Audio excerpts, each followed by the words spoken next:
Science has the assumption that there are laws in this universe that never change and that are the same everywhere.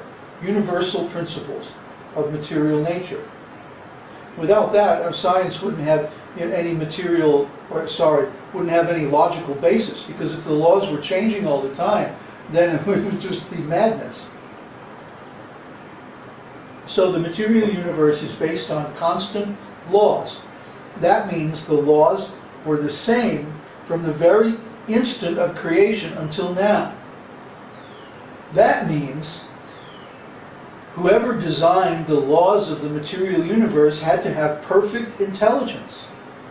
Because if any of those laws were different, even by just a small amount, we wouldn't have the universe we have today. We would have something completely different and totally weird. So that means the laws of the universe have been the same from the instant of creation.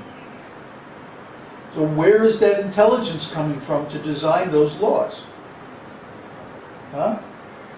How could those laws be systemized in such a way to produce exactly the universe that we have today, which is so favorable to the existence of beings such as ourselves?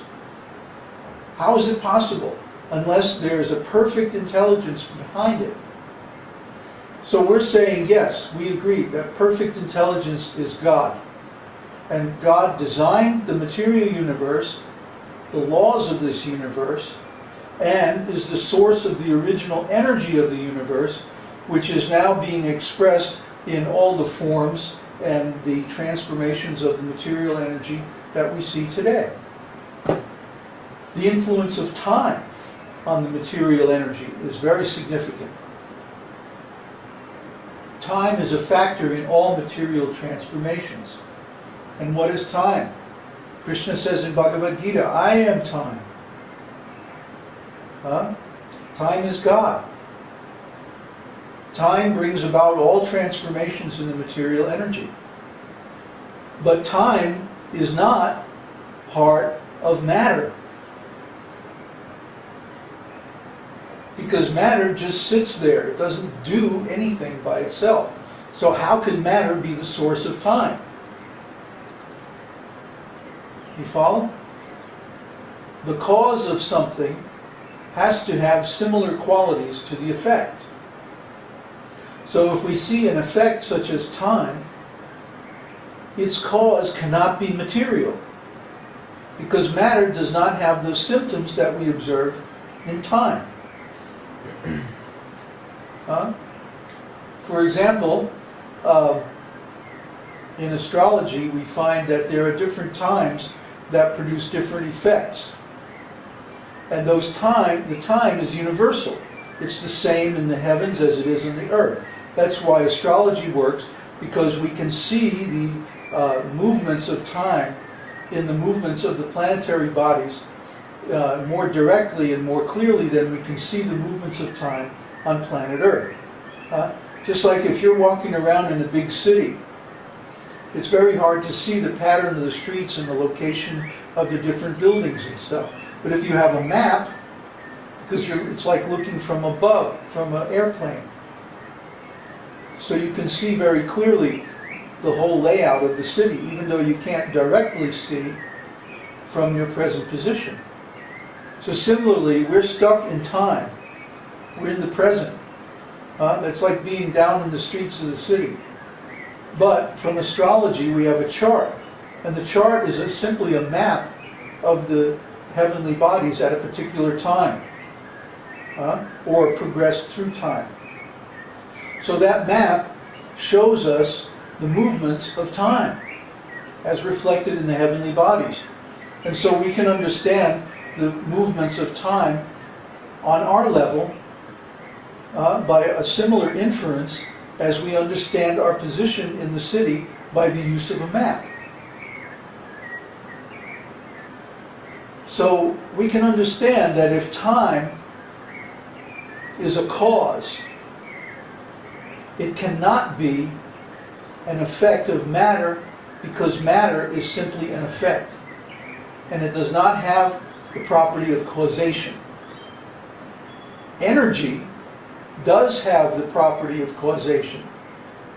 But energy does not have the property of emission.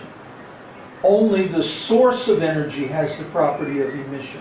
So when we see that time is causing so many transformations and affects both energy and matter, then we can know that neither matter nor energy can be the source of time.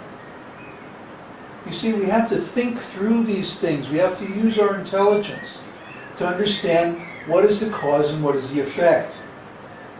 Time is the senior cause within the material world.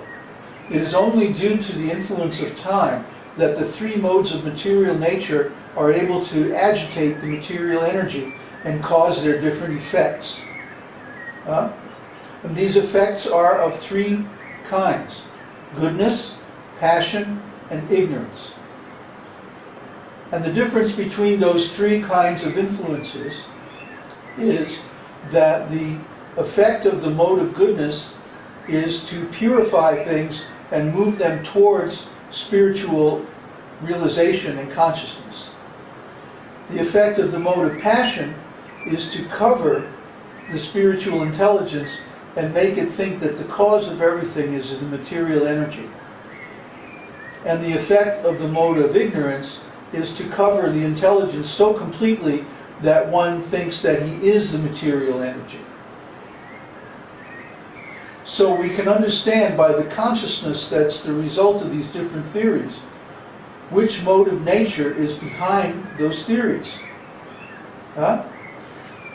When we hear a theory like the Vedic theory that the Supreme Lord is the original cause of all manifestations, all energies, time, and the laws of the material world, if one accepts this theory, he moves closer to God realization, closer to self-realization, closer to enlightenment.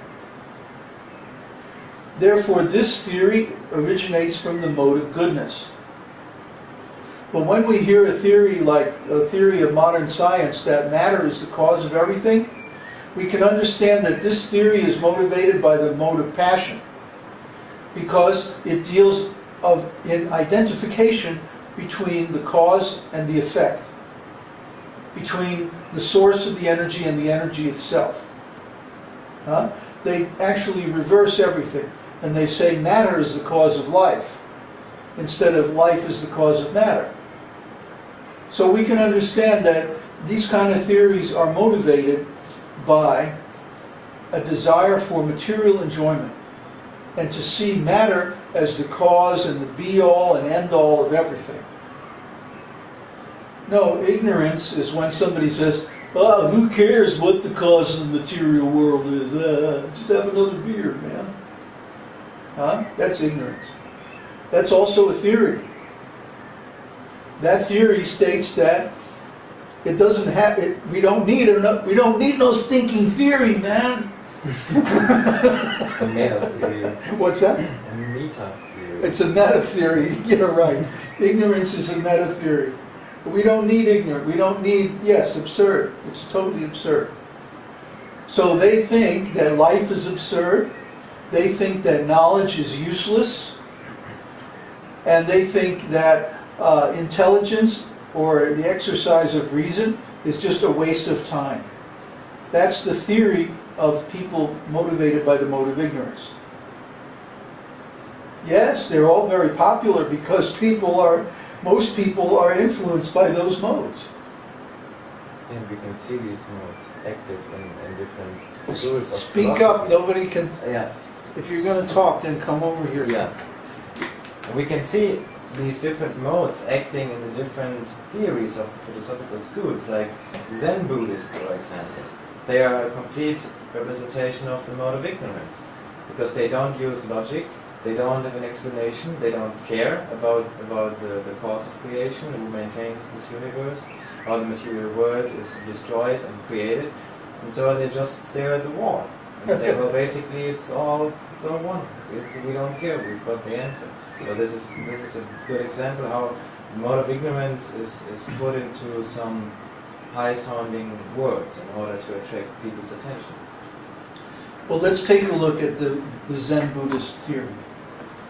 The Buddhist theory says that basically nothingness or emptiness, shunyata, is the absolute. And the reason they give for this, when you can get them away from looking at the wall, they say that nothingness has no cause or source. Because how can nothing come from something? Yeah. So nothingness is self-generated, self-proved, and eternal. Because after all, it's nothing, so you can't destroy it. So these are these are called